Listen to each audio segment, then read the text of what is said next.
ನಮಸ್ಕಾರ ಸ್ನೇಹಿತರೆ, ಇದು ನಮ್ಮ 66ನೇ ಭೇಟಿ. ಈ ದಿನ ಬರವಣಿಗೆಯನ್ನು ಉದ್ದೇಶಪೂರ್ವಕವಾಗಿ ನಾನು ಬೇಡ ಅಂದ್ಕೊಂಡಿದ್ದೇನೆ. ಕಾರಣ ಗೊತ್ತಾಗುತ್ತೆ ತಮಗೆ. ಸ್ನೇಹಿತರೆ ನೋಡಿ, ಇವತ್ತು ನಾವು ಕಲಿಬೇಕು ಅಂದ್ಕೊಂಡಿರೋ ವಿಷಯ ಇಂಗ್ಲೀಷಲ್ಲಿ ವಾಯ್ಸಸ್ ಅಂತ ಹೇಳ್ತಾರೆ. ಒಂದು ಆ್ಯಕ್ಟಿವ್ ವಾಯ್ಸ್, ಇನ್ನೊಂದು ಪ್ಯಾಸಿವ್ ವಾಯ್ಸ್. ಕನ್ನಡದಲ್ಲಿ ಅದಕ್ಕೆ ಕತ್ತರಿ ಪ್ರಯೋಗ, ಕರ್ಮಣಿ ಪ್ರಯೋಗ ಅಂತ ಹೇಳ್ತಾರೆ. ಅದು ಹಾಗಿರಲಿ, ಕನ್ನಡ ಟೀಚರ್ಸ್ ಅದನ್ನು ಹೇಳ್ಕೊಡ್ತಾರೆ. ಏನು active voice and passive voice ಅಂದರೆ, ಇವಾಗ ನಾನು ನಮ್ಮ ವಿದ್ಯಾರ್ಥಿಗಳು ಹೇಳ್ತಾ ಇರ್ತೇನೆ, A dosa was eaten by me, A snake was scene by me. ಅಂದರೆ ನನ್ನಿಂದ ಒಂದು ದೋಸೆ ತಿನ್ನಲ್ಪಟ್ಟಿತು, ನನ್ನಿಂದ ಒಂದು ಹಾವು ನೋಡಲ್ಪಟ್ಟಿತು ಅಂತ ನಾವೇನಾದರೂ ಮನೆಯಲ್ಲಿ ಸ್ನೇಹಿತರಿಗೋ ನಾವು ತಾಯಿಯವ್ರಿಗೋ ಹೇಳಿದಾಗ ಅವ್ರಿಗೆ ಆಶ್ಚರ್ಯ ಆಗ್ತದೆ. ಇದೇನು ಬೆಳಿಗ್ಗೆ ಚೆನ್ನಾಗಿದ್ನಲ್ಲ ನನ್ನ ಮಗ ಅಥವಾ ಮಗಳು ಹೀಗೆ ಮಾತಾಡ್ತಾರಲ್ಲ, ಅದು ಪರೀಕ್ಷಾ ದೃಷ್ಟಿಗೆ. ಹಾಗೆಯೇ ಇನ್ನೊಮ್ಮೆ ನೋಡಿ, the government of India has issued the order, the government of Karnataka has issued the order, the Visvesvaraya technological university has announced the second semester B result. ಇದು ನೋಡಿ, ಇದು ಆ್ಯಕ್ಟಿವ್ ವಾಯ್ಸು. ನಾವು ಅಲ್ಲಿ ಪ್ಯಾಸಿವ್ ವಾಯ್ಸಲ್ಲಿ ಅದನ್ನು ಹೇಳಿದ್ರೆ ಸ್ವಲ್ಪ ವಿಚಿತ್ರವಾಗಿ ಕಾಣ್ತದೆ. ಇಲ್ಲೂ ಅಷ್ಟೇ, ಆ್ಯಕ್ಟಿವ್ ವಾಯ್ಸಲ್ಲಿ ನಾವು ಹೇಳಿದ್ರೆ ಇದನ್ನು ಚೆನ್ನಾಗಿರಲ್ಲ. ಇದನ್ನು ಯಾಕೆ ಹಾಗೆ ಮಾಡಿದ್ದಾರೆ ಅಂದರೆ, ಮಾತನಾಡುವಾಗ ಕಮ್ಯುನಿಕೇಷನಲ್ಲಿ ಸುಲಭವಾದ ಭಾಗವನ್ನು ಆರಿಸ್ಕೊಳ್ಳಿ ಅಂತ. ಸಾಮಾನ್ಯವಾಗಿ ವಿದ್ಯಾರ್ಥಿಗಳು ಮತ್ತು ನಮ್ಮ ಪ್ರೊಫೆಸರ್ಸಿಗೆ ಮಾತಾಡ್ತಾರೆ, the result has been announced ಅಷ್ಟೇ. ಅಂದರೆ ನಾವು ಯಾವ ಫಲಿತಾಂಶವನ್ನು ಕಾಯ್ತಾ ಇದ್ದೋ ಆ ಫಲಿತಾಂಶ ಬಂದಿದೆ ಅಂತ. ಅಕಸ್ಮಾತ್ ಯಾವುದೋ ಒಂದು ಆರ್ಡರ್ ಬಂದಿದೆ ಅಂತ ಅಂದರೆ, the government of India has issued the order, the government of Karnataka has issued the order, ಅಥವಾ the high court of Karnataka has passed the judgement. ಈ ರೀತಿ ಹೇಳ್ತೇವೆ. ಅದು ಬೇಕಿಲ್ಲ ಅಂತ, ಜಡ್ಜ್ಮೆಂಟ್ ಆಯಿತು ಅಂತ ಅದು ಹೇಳ್ತೇವೆ. ಇದು ಯಾವ ವಾಯ್ಸ್ಗೂ ಸೇರಲ್ಲ.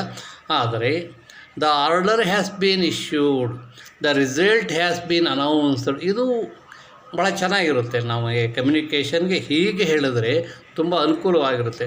ಅಂದರೆ ಆ್ಯಕ್ಟಿವ್ ವಾಯ್ಸ್ಗೂ ಪ್ಯಾಸಿವ್ ವಾಯ್ಸ್ಗೂ ಏನು ವ್ಯತ್ಯಾಸ ಅದನ್ನು ತಿಳ್ಕೋಬೇಕು.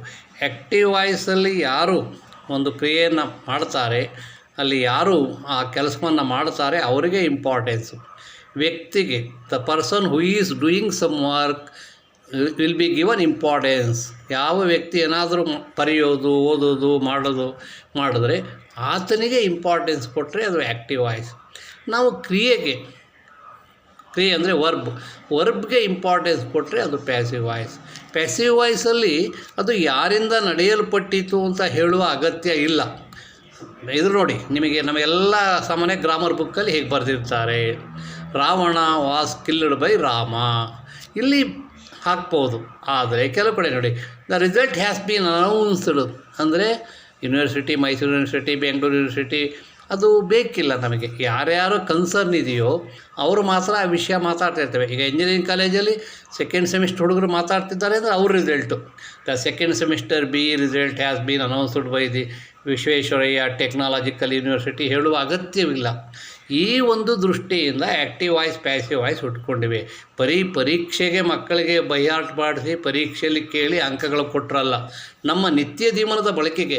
ನಾನು ಹಾಗೆ ಮೊದಲೇ ಹೇಳಿದ ಹಾಗೆ, A snake was scene by me ಅಂತ ನಾವು ಸ್ನೇಹಿತರ ಹತ್ರಲೋ ತಂದೆ ತಾಯಿ ಹತ್ರಲೋ ಹೇಳಿದ್ರೆ ಅವ್ರಿಗೆ ಆಶ್ಚರ್ಯ ಆಗ್ತದೆ. ಏನಿದು, ಐ ಸಾ ಎ ಸ್ನೇಕ್ ಅಲ್ವಾ. ನೋಡಿ, ಐ ಏಟ್ ಎ ಮ್ಯಾಂಗೋ ಹೀಗೆ ಹೇಳಿದ್ರೆ ಸಾಕು.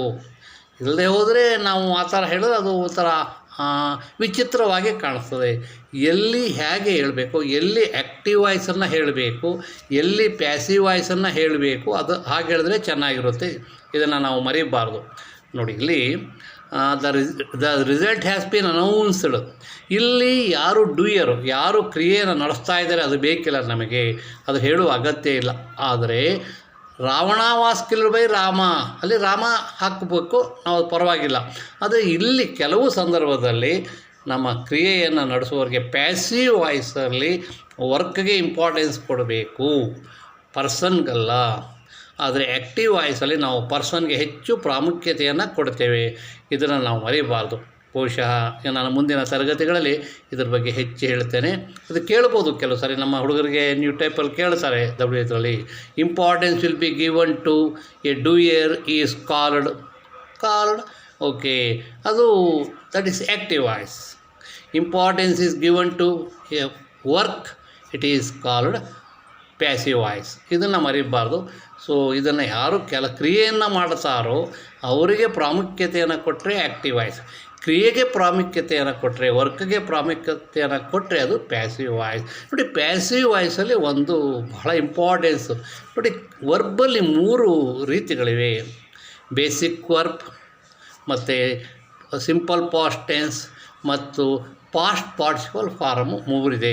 ಅದನ್ನು ಮರಿಬಾರ್ದು. ಸಾಮಾನ್ಯ ನೋಡಿ, ಯಾವುದು ಪಾಸ್ಟ್ ಪಾರ್ಟಿಸಿಪಲ್ ಅಂತ ಅಂದರೆ ನೋಡಿ, ಸೀನ್, ಈಟನ್, ಗೀವನ್, ಟೇಕನ್.